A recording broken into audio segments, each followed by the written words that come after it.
We've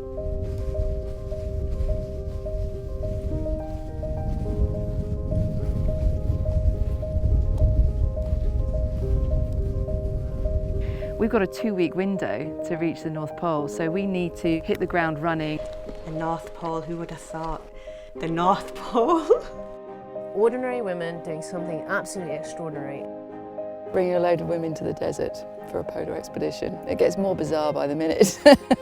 There were a few incidents. In the North Pole, you can't get away with doing that.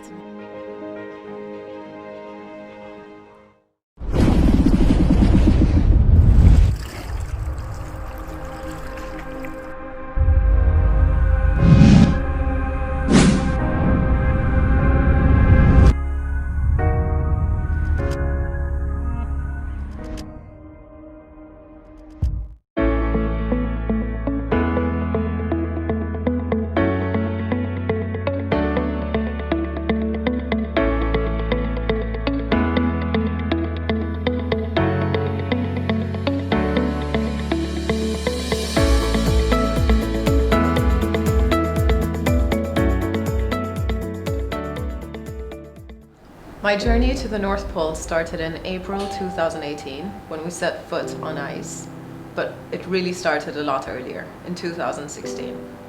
I first heard I got selected to join the team in 2016, so that's when I started preparing, but unfortunately there had to be a year's delay, and so instead of setting off in 2017, we waited for 2018, so it was a whole 2 years of preparations almost.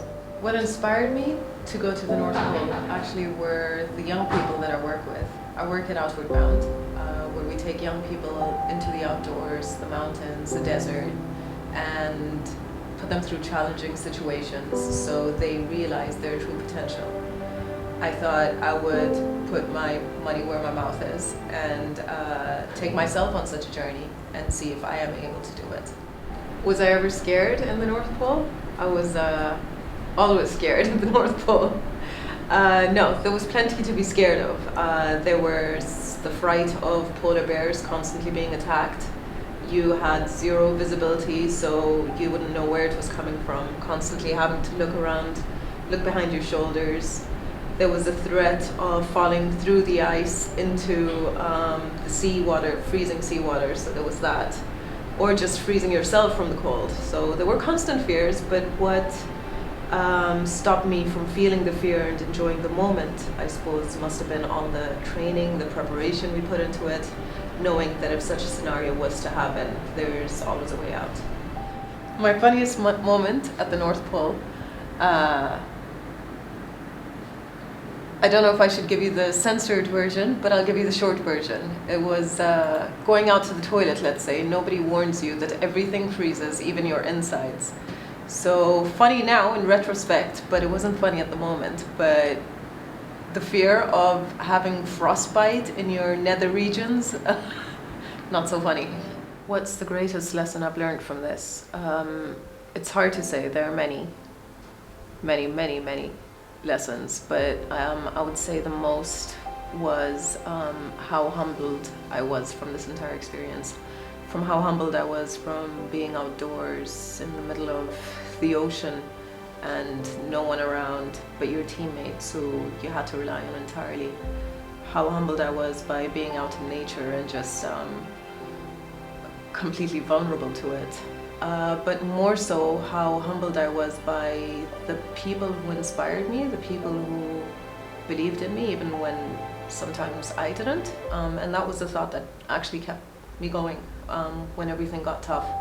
And when it was to the final point where I just even wanted to pull the flag and just say, okay, I'm done. It was the thought of a little girl actually that kept me going, who before I set off said she was so inspired by me, and so that was very humbling as well.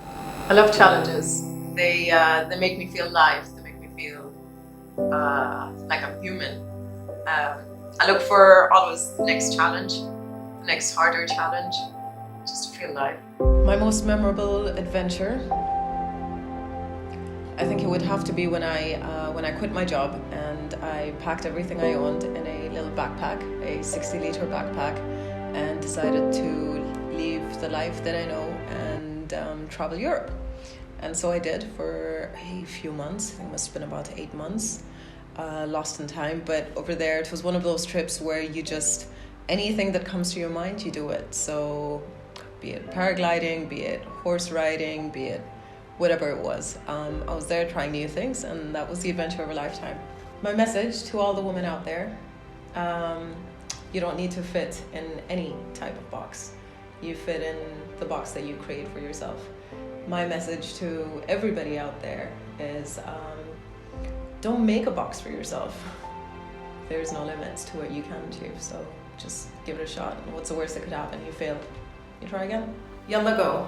2 women, myself and my partner Natalie, 1,500 kilometers, give or take a few hundred, 50 days from Musendem to Marbat on foot. So this is in short what we're doing, hoping to inspire as many young people, women, men, boys, girls alike in the UK and in Oman. Starting November 18th this year, so follow us and find out more.